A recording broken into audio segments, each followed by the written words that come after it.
Assalamualaikum warahmatullahi wabarakatuh. Baiklah, nama saya Dahlia, NIM saya 12020723353 dari kelas Ilmu Hukum F semester 6. Pentingnya mempelajari etika. Etika sangat penting terhadap diri mahasiswa maupun orang lain. Dengan memahami peranan etika, masyarakat dapat bertindak sewajarnya dalam melakukan aktivitasnya sebagai mahasiswa. Etika juga penting dalam masyarakat, pendidikan maupun pekerjaan. Etika dalam perguruan tinggi merupakan salah satu penerapan karakter building dalam dunia pendidikannya, dapat membentuk karakter dan watak mahasiswa agar menjadi lebih baik, lebih sopan dalam tataran etika maupun perilaku dalam kehidupan perkuliahan.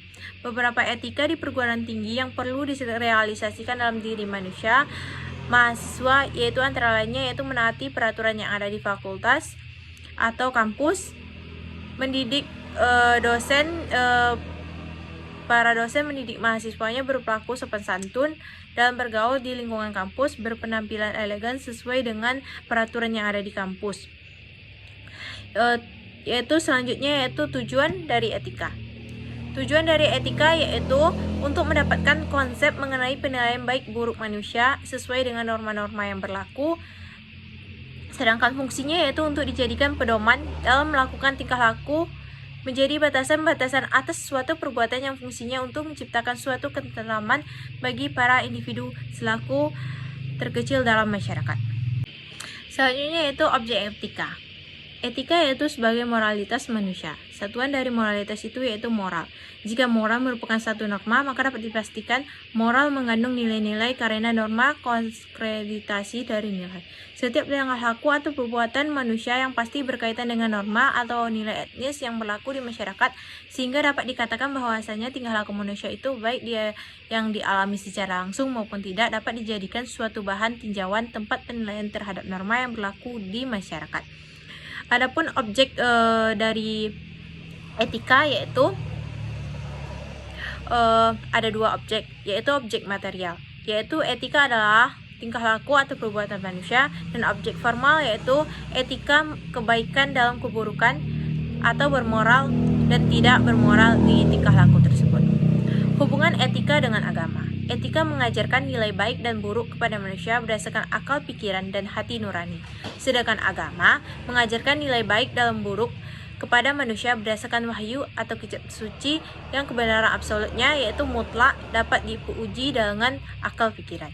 Selanjutnya yaitu hubungan etika dengan moral. Etika memiliki hubungan yang sangat erat dengan moral, di mana bisa dipakai dalam arti nilai-nilai dan norma-norma moral yang menjadi pegangan bagi seseorang atau suatu kelompok dalam mengatur tingkah lakunya. Hubungan etika dengan filsafat. Etika sebagai suatu ilmu adalah cabang dari filsafat yang membahas sistem nilai atau norm moral yang berlaku. Moral itu adalah ajaran sistem nilai baik buruk yang diterima sebagaimana adanya, tetapi etika dalam kajian tentang moral yang bersifat kritis dan rasional. Etika filsafat pengetahuan yang tergolong menjadi tiga, yaitu ontologi, epistologi, dan aksiologi. Ontologi yaitu terdapat dalam dua bagian, artinya yaitu kosmologi yang merupakan ilmu yang mempelajari evolusi dan pembentukan alam semesta. Yang kedua yaitu metafisik yang merupakan salah satu cabang filsafat yang berusaha mencari hakikat dari segala yang ada. Kedua yaitu epistemologi, teori pengetahuan yang berhubungan dengan hakikat dari ilmu pengetahuan, pengandaian-pengandaian, dasar-dasarnya, serta pertanggungjawaban atas pertanyaan mengenai pengetahuan yang dimiliki oleh setiap manusia yang berpikir secara logika. Selanjutnya yaitu aksiologi, yaitu salah satu cabang filsafat yang mempelajari tentang nilai-nilai atau norma-norma terhadap suatu ilmu. Baiklah, selanjutnya itu apa itu profesi? Profesi merupakan suatu pekerjaan yang tetap dalam kurun waktu yang lama dengan didasarkan pada keahlian khusus yang didapatkan dari hasil pendidikan tentu sesuai dengan profesi yang ditekuni, dan mempelajari pekerjaan tersebut dilakukan dengan penuh tanggung jawab yang tujuannya adalah untuk mendapatkan penghasilan. Orang yang melakukan profesi tersebut disebut sebagai seorang profesional. Pengertian profesi hukum. Profesi hukum merupakan suatu pekerjaan yang dilakukan secara profesional yang berkaitan dengan hukum, di mana dalam mendapatkan izin untuk menjalankan suatu profesi hukum haruslah menempuh pendidikan khusus sesuai dengan jurusan atau konsentrasi profesi yang diminati atau disukai karena dalam profesi hukum sendiri terdapat beberapa macam pekerjaan. Macam-macam dari profesi hukum yaitu polisi. Terdapat dalam pasal 34 ayat 3 Undang-Undang Nomor 2 Tahun 2002 tentang Kepolisian Negara Republik Indonesia yang diamanatkan pengaturan Kode Etik Profesi Kepolisian Negara Republik Indonesia junto Peraturan Kepala Kepolisian Negara Republik Indonesia Nomor 14 Tahun 2011 tentang Kode Etik Profesi Kepolisian Negara Republik Indonesia. Jaksa yaitu Undang-Undang Nomor 16 Tahun 2004 tentang Kejaksaan. Jaksa ini yaitu memberikan kewenangan yang bertindak sebagai penuntut umum, pelaksana dalam mengadili, dan kewenangan yang lain yang dimandatkan oleh undang-undang. Dasar hukumnya yaitu Undang-Undang Nomor 16 Tahun 2004 tentang Kejaksaan Negara Republik Indonesia junto Peraturan Jaksa Agung Republik Indonesia Nomor per 067-JA-7-2007 tentang Kode Etik Perilaku Jaksa. Hakim merupakan orang yang ditunjuk dalam hal memeriksa, mengadili perkara, dan memutuskan perkara tersebut. Selanjutnya yaitu advokat. Advokat yaitu berasal dari bahasa Belanda yang berarti advokat yang berarti orang yang berprofesi memberi jasa hukum. Terdapat dalam Undang-Undang Nomor 18 Tahun 2003 tentang advokat. Kode etik profesi hukum. Arti kode etik yaitu tanda atau petunjuk. Kode etik merupakan suatu kumpulan dari moral-moral yang kemudian menjadi norma bagi para pengemban profesi itu. Fungsi dari kode etik yaitu menurut Sumaryono tahun 1995 mengemukakan terdapat 3 alasan kenapa kode etik disusun secara tertulis, antara lain yaitu sebagai sarana kontrol sosial, sebagai petunjuk atau pengontrol sosial, sebagai pencegah campur tangan pihak lain, yaitu agar pihak lain tidak campur tangan dalam urusan yang lainnya. Pencegah kesalahpahaman dalam konflik, yaitu agar tidak terjadinya kesalahpahaman pada saat adanya konflik. Selanjutnya yaitu prinsip-prinsip dari kode etik.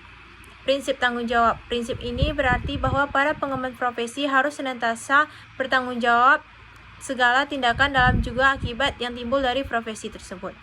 Yang kedua yaitu prinsip keadilan, bahwa para pengemban profesi dalam menjalankan profesinya harus selalu bersikap adil dan tidak mengedepankan pihak lain. Prinsip ekonomi, yaitu prinsip ini harus mengemban profesi dalam menjalankan profesinya, diberikan kebebasan dan keleluasaan dalam menjalankan profesi itu tanpa campur tangan pihak manapun. Sepanjang dalam menjalankan profesi itu tidak melanggar kode etik, hukum positif, moralitas, dan norma-norma lain yang berlaku. Yang keempat yaitu prinsip integritas moral, bahwa para pengemban profesi dalam menjalankan profesinya harus selalu berlandaskan atas moral. Hal ini penting untuk menjaga kepentingan profesinya, masyarakat, dan pribadinya. Selanjutnya yaitu faktor penyebab pelanggaran kode etik profesi hukum. Faktor penyebabnya ada 3, yaitu pelanggaran kode etik disebabkan oleh sifat yang terlalu sentralistik. Ketika kita menjadi sentralistik, kita cenderung akan mengabaikan segala variabel eksternal yang mungkin membuat kita menjadi pribadi yang baik, misalnya yaitu kode etik. Yang kedua yaitu pelanggaran kode etik yang disebabkan karena seseorang tidak memiliki pengetahuan yang cukup atas profesi yang diemban pun segala akibat yang mungkin muncul dari tindakan profesi tersebut.